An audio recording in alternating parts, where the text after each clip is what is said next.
sooner than other people, and then if you act on it, you're talking about making a bunch of money or doing something incredibly awesome. Those are the types of people I'm talking about. You have to be proactive, okay? Because the more you make people think like you and want to be like you, what does that give you? Friends and power. And power, right? Authority.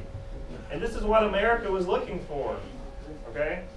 B, anti-imperialists cited principles of self-determination and invoked both racial theories and the U.S. foreign policy tradition of isolationism to argue that the U.S. should not extend its territory overseas. In my opinion, you need a fine line, right? Like you need a little bit of both, right, to be successful. You don't want to bite off more than you can chew. Because when you do that, it could destroy you completely. Like it could be your death if you bite off too much. Like U.S. involvement in the Middle East, like this is an actual problem that we're facing because of with Israel's wars. They are not our wars; they are Israel's wars. Yet they call upon us every little whim, and they just try to make us. They try to get us involved. Yeah. With everything, and it's destroying the U.S. economy. I mean, some of the wars we've been involved with, I mean, is it doing more harm than good? I don't know. Obviously, that's based on opinion. You could look at stats and dollars and lives and all that and sort of figure it out yourself on your own. Okay, C, the Spanish-American, or the American victory in the Spanish-American War led to the U.S. acquisition of island territories in the Caribbean, the Pacific, increase in involvement in Asia, and the suppression of a nationalist movement in the Philippines. Okay? So see, the U.S. were getting more involved. Okay, who has Roman numeral 2? Who are some of you people who have this? Keep looking, okay? Some of you have 3. This is why you should be looking on with a neighbor, okay? Roman numeral 2. Remember, we're still talking about America's role in the world, okay? Roman numeral 2 reads, World War I and its aftermath intensified ongoing debates about the nation's role in the world and how best to achieve national security and pursue whose interests? America's interests.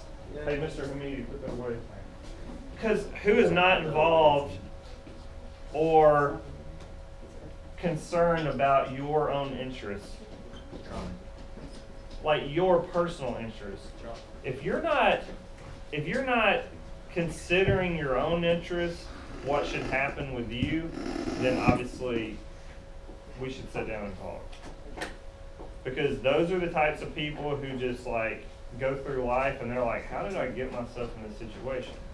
Because you don't have a plan for what's going to happen next, and more than just a plan, but like a pathway to success.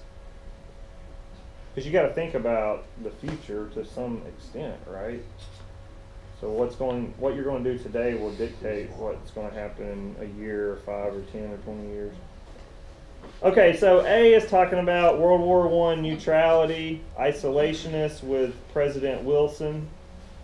We're defending humanitarian and democratic principles.